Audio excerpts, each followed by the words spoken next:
So today we are talking about full solutions. So I have put some examples here, some of which were already mentioned by Ashishi.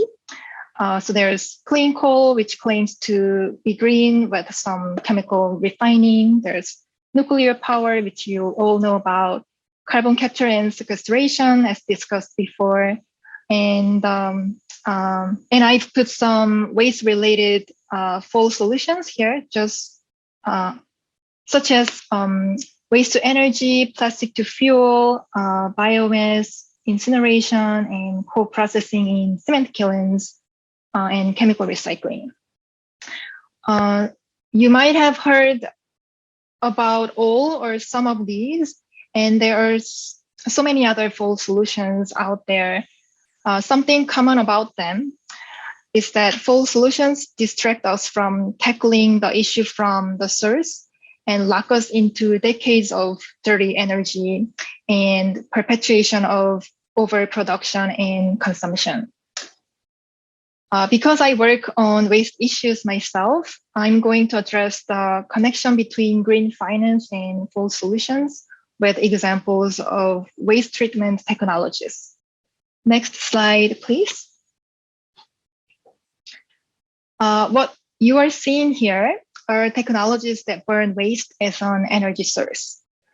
It might sound like a good idea, especially when you call it waste to energy. It sounds great. But what these facilities do is to turn waste into other forms of pollution, such as toxic emissions, greenhouse gases, tons of ash that has to be landfilled eventually, and wastewater.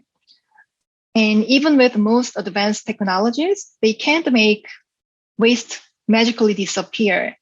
All the toxicants from the process end up in the air or water and land in one way or another. And it does, even if it does generate energy during the process, it's actually the most expensive form of energy source compared to solar or wind power. And it's even more expensive than coal because waste isn't the most efficient fuel to burn, and it requires a lot of external energy. Waste incineration is also the most expensive way to treat waste compared to landfilling or composting per ton of waste managed.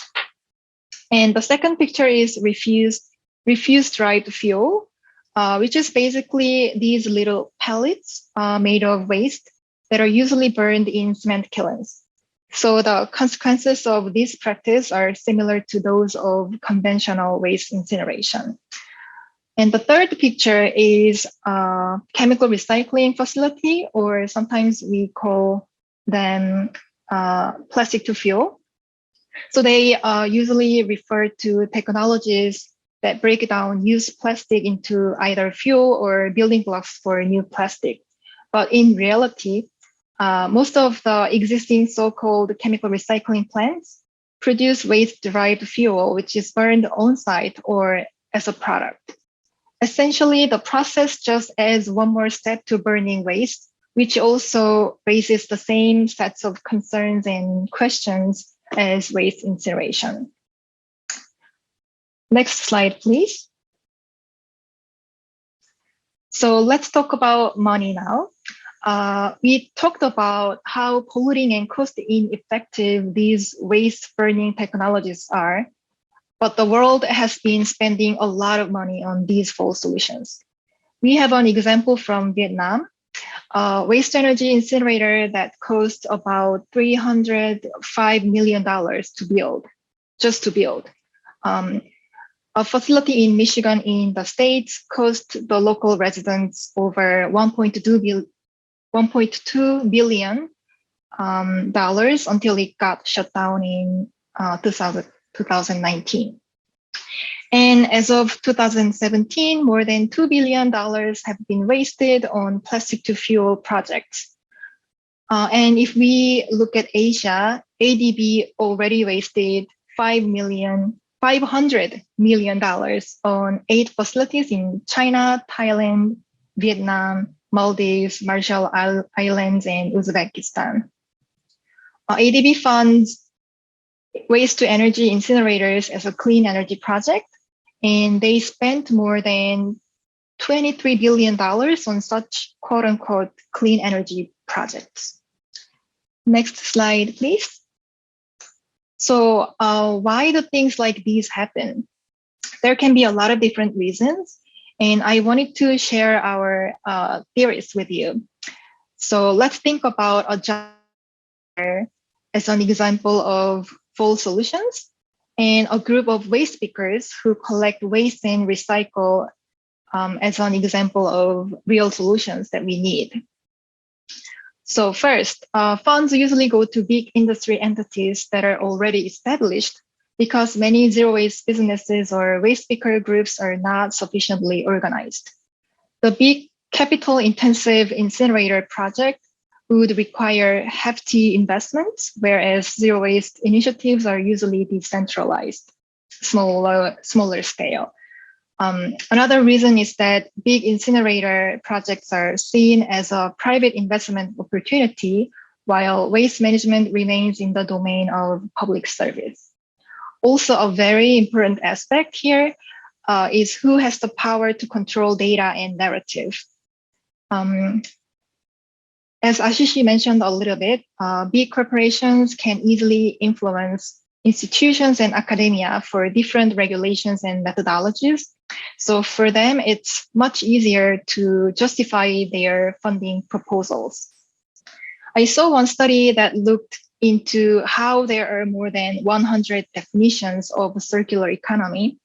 And it's because industry often has the power to frame things as they want, defining what circular economy means, what sustainability means, and what climate friendly means, etc. This is why it is important to have good quality technical analysis ready. Next slide. Right, so luckily things are improving, and I'm gonna tell you about how Europe, or specifically the European Union, is breaking out of false solutions. Basically, the EU has excluded waste to energy from all major funding pots recently because it doesn't consider waste to energy sustainable. So last year, the EU taxonomy regulation listed activities that are considered sustainable, and waste incineration was not included in that list. And in 2021, this year, they also mentioned funding waste to energy incinerators as an example of non-compliance in their guideline on COVID recovery and resilience. So if a member state of the EU uses COVID recovery funds on incinerators, it will be violating the guideline. The exclusion of waste to energy from the EU taxonomy is also having an impact on some of the major leaders in Europe, such as European Investment Bank, also known as the EU Development Bank, because they have to align their lending criteria with the EU taxonomy. Next slide, please. I'm not gonna read various EU regulations and guidelines, which gradually phased out waste to energy incineration from their funding criteria. And the next slide also has more references. And I'm gonna drop a link into the chat where you can check more resources on Europe. I find it helpful to present an example from the EU to the Korean government, because the governmental officials are always keen to learn from Europe. So next slide. So what should we be financing instead of polluting false solutions? We should invest in solutions that are up in the zero waste hierarchy.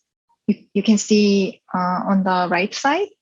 So you see redesign, reduce, and reuse as the top 3 practices. And that's what we want to see more in the world with sufficient funding. I have included some examples of exciting zero waste businesses here, like Hashiru Dalla in India.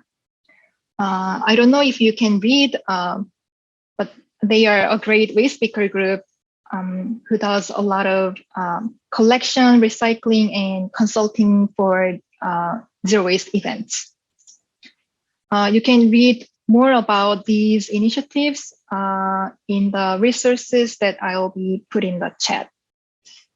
I'm going to do that now. Next slide, please. And another thing I wanted to mention is that funding zero waste solutions goes more than solving waste issues and saving money. It contributes to creating jobs, strengthening economic justice, especially for waste pickers, and protects communities from environmental harm. Earlier this year, Gaia rolled out a campaign called Beyond Recovery, which told governments to go beyond the business as usual in economic recovery from the pandemic, instead of going back to where we were, which is dirty energy and environmental injustices. I can also drop a link to the Beyond Recovery reference in case anybody is interested. Next slide, please. Yes, this is my last slide. Here's what we want. So to international financial institutions, we want them to phase out all financing for polluting technologies. For governments in cities, we want them to phase out incineration and prioritize zero waste systems. They also need to reject funding from international financial institutions if it's for dirty energy. Lastly, to the private sector, we want them to recognize, well, we want them to stop polluting, right? But then we also want them to recognize the profit-making potential of different zero waste businesses for which they can provide low-cost loans or equity finance. We also invite them to build infrastructure for alternative reuse systems together.